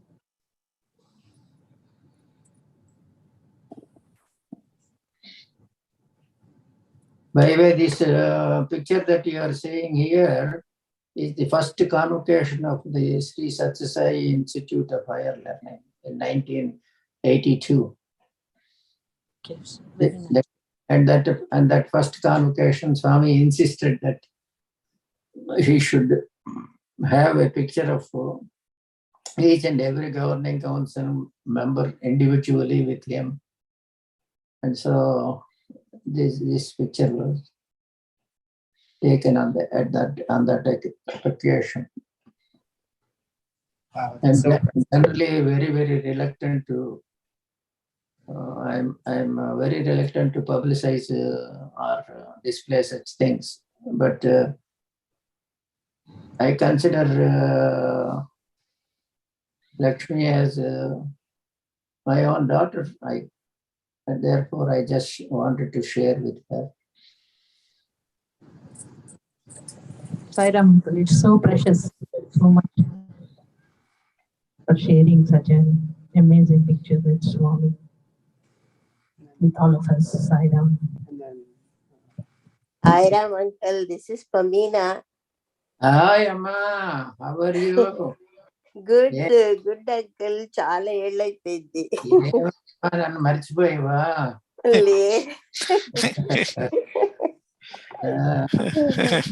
ఎలా మర్చిపోతాను? ఈ photo నాకు చాలా ఏళ్ళ ముందు. You gave me this photo many years back, so I have it in the closet. నీ దగ్గర చూస్తాను. నీ దగ్గర ఉంచాను కదా. అవును. ఎలాగున్నావమ్మా?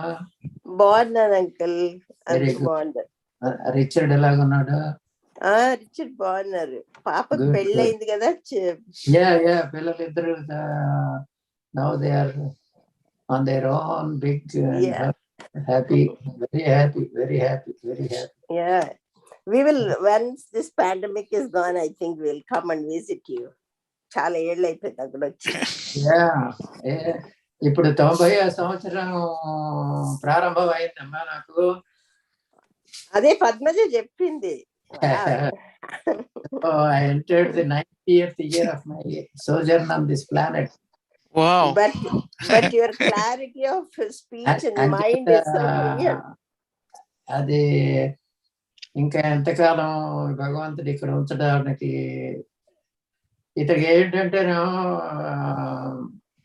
మలేరియా టెంపరేచర్ లాగా అప్పుడప్పుడు వెనక్కి పెడుతూ ఉంటాడు, అప్పుడప్పుడు ముందుకు పంపిస్తూ ఉంటాడు. ఇదేమో అంచేత కొన్ని సంవత్సరాలు ఏమో, కొన్ని మాసాలు, కొంత టైం ఏమో వచ్చి నేను ఎక్కడ ఉన్నానో ఎవరికి తెలియదు. బట్ ఆ తర్వాత వెంటనే ఇక్కడి నుంచి అందరూ పిలుస్తూ ఉంటారు. అదే ఈ స్వామి ఒక రోజు చెప్పాడు నాకు. వన్ డే ఈ టోల్డ్ మీ, నిన్ను నేను పిలిచడం ఎప్పుడు అన్నది నేను చూసుకుంటాను. I will determine as to when you will come back to me. But the thing is that there is a lot of work that you need to do అని చెప్పి long time ago he told me. ఎప్పుడు when I said that I want to be to you like Hanuman to lord Rama చెప్పినప్పుడు వస్తుంది అని చెప్పి, వస్తుంది అన్నది ఇలాగా in fits and starts, it comes and goes.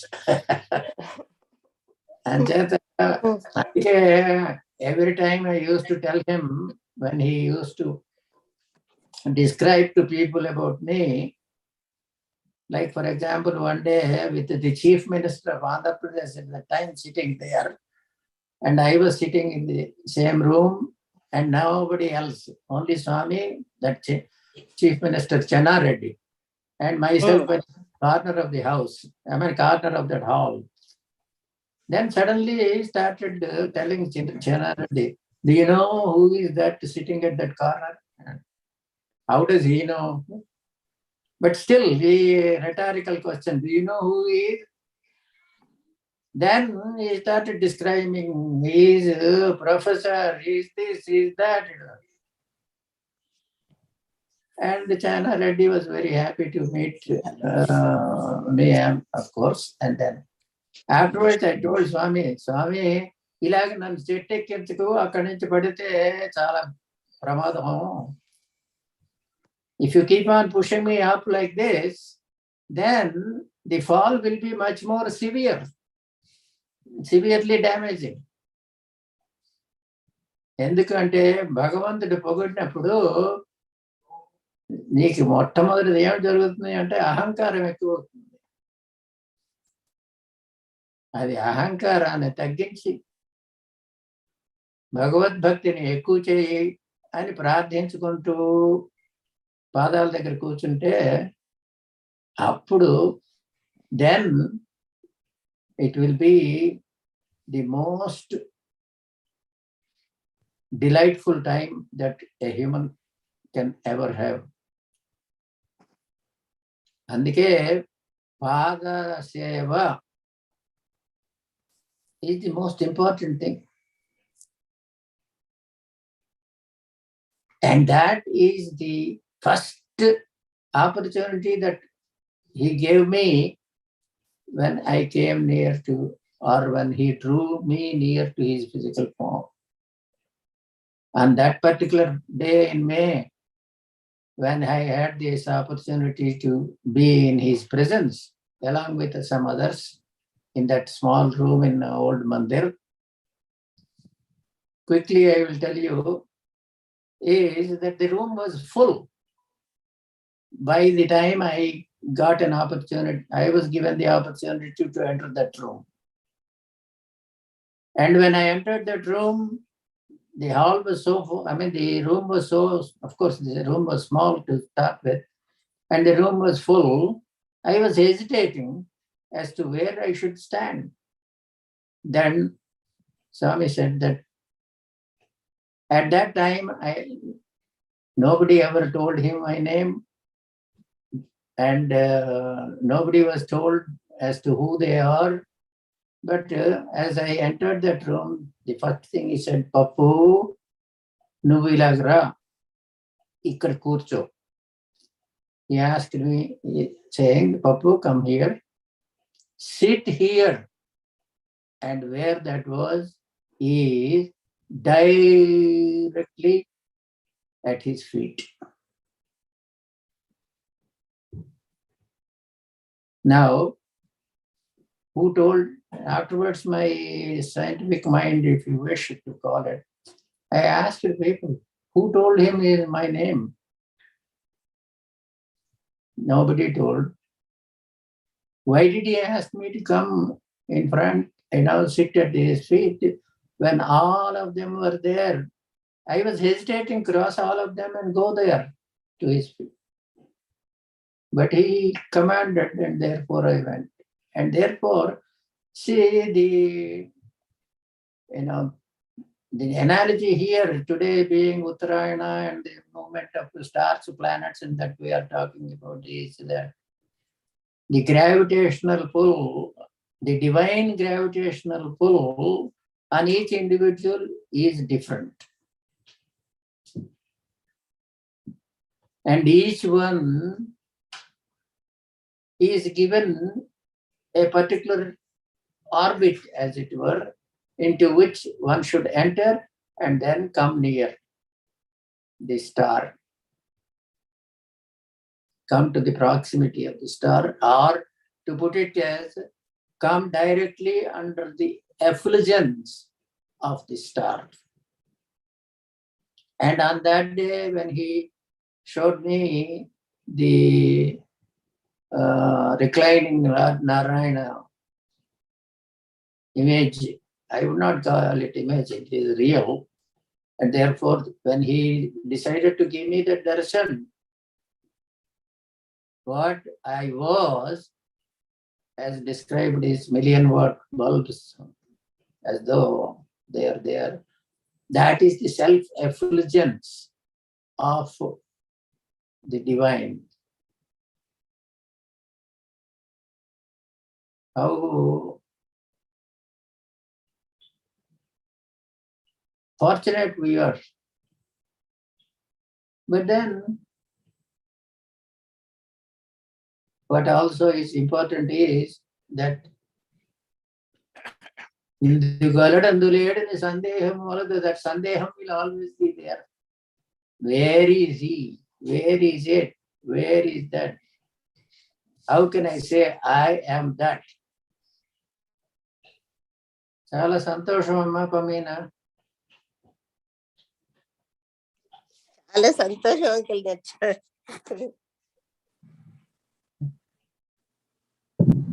నేను అదే మొన్న భజనలో పాట పాడినప్పుడు పద్మజికి చెప్పాను కూడాను.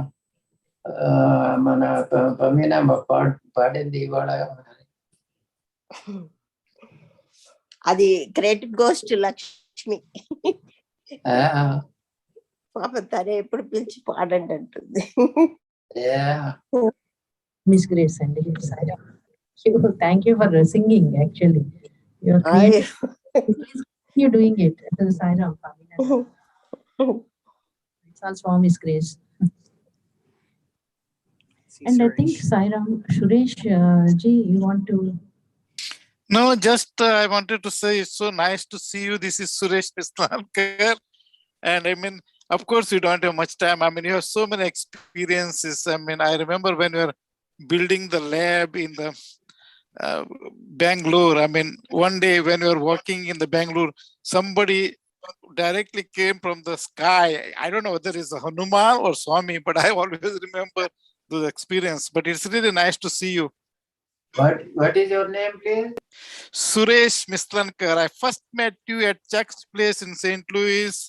And then, of course, I met you in Pamina's place. And also, I had called you here to give a talk in the retreat in North Carolina. Oh, yeah. Yeah, you stayed with me here at that time. Yeah. It's nice to see you. Yeah, sure. Yeah. Yeah. Yeah, I mean, as Pamina said, my God, I never would have thought that you are 90 because the way your memory, your speech is so clear. It's His grace. Yeah, that is. Yeah. It's amazing. He has not Yeah. changed at all from the years. No, not at all. Yeah. Oh. So this is connected to a different pump.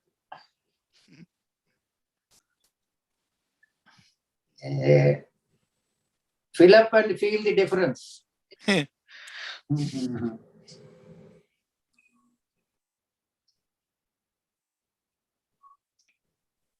Thanks for sharing once again. It's always nice to hear you.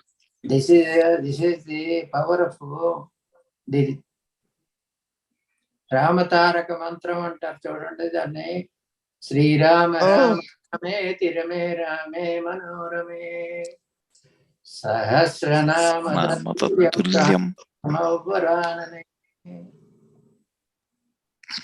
So that is the power of Rama. Sai Rama. Sai Ram, uncle.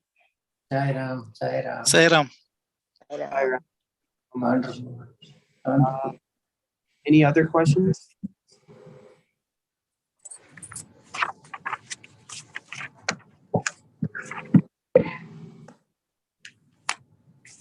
If there are no other questions, Sai Ram, Dr. Sastry, Papu Uncle, on behalf of the Kansas Science Center, we'd like to thank you from the bottom of our hearts for sharing such divine glimpses of Swami's divinity.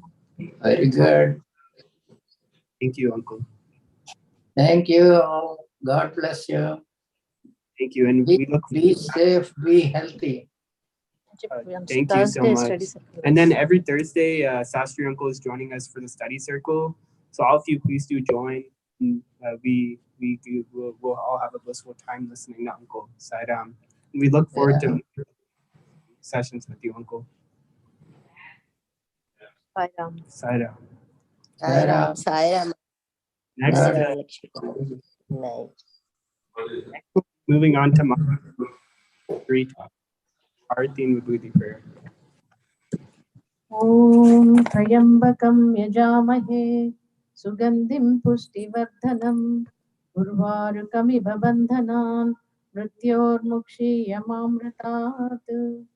Om Trayambakam Yajamahe Sugandhim Pushtivardhanam Urvarukamiva Bandhanan Mrityormukshiyamamritat.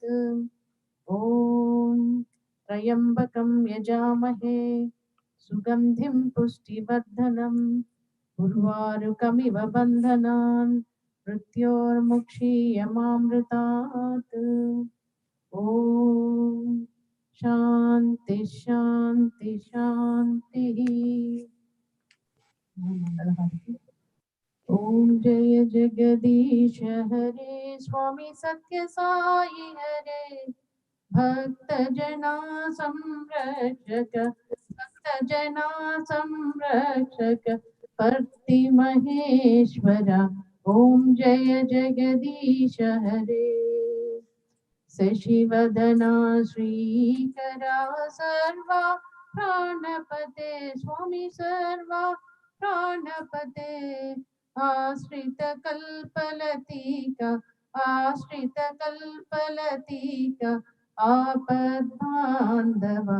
Om Jaya Jagadish Hare Mata Pita Guru Daiva Mariam Tayumire Swami Mariam Tayumire Nada Brahma Jagannatha Nada Brahma Jagannatha Nagendra Sayana. Om Jaya Jagadish Hare Omkara Rupa Ojasvi Sai Mahadeva Satya Sai Mahadeva Mangala Harati Anduko Mangala Haratulanduko Mandara Giridhari.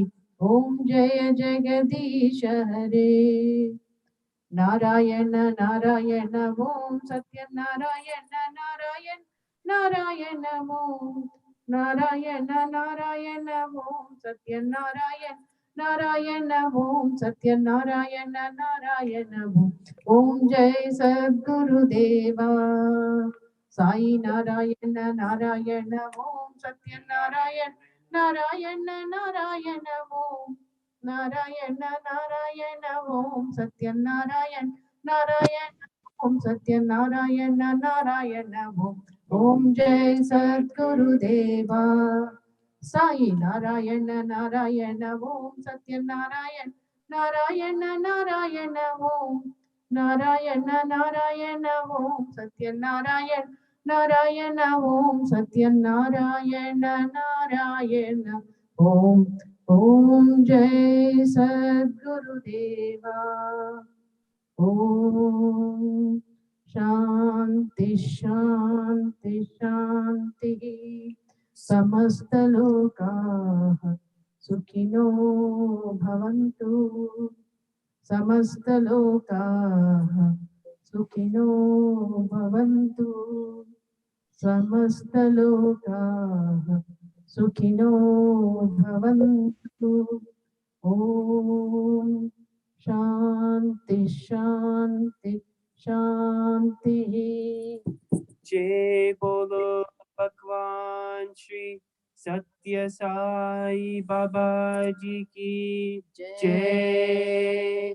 Paramam Pavitram Baba Vibhutim Paramam Vichitram Leela Vibhutim Paramartha Ishtartha Moksha Pradhanam Baba Vibhutim Idamashrayami. Sacred, holy, and supreme Baba's Vibhuti, pouring forth in brilliant streams, display of Vibhuti.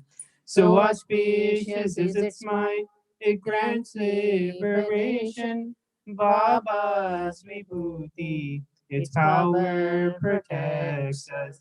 Paramam Pavitram Baba Vibhutim Paramam Vichitram Leela Vibhutim Paramartha Ishtartha Moksha Pradhanam Baba Vibhutim Idamashrayami.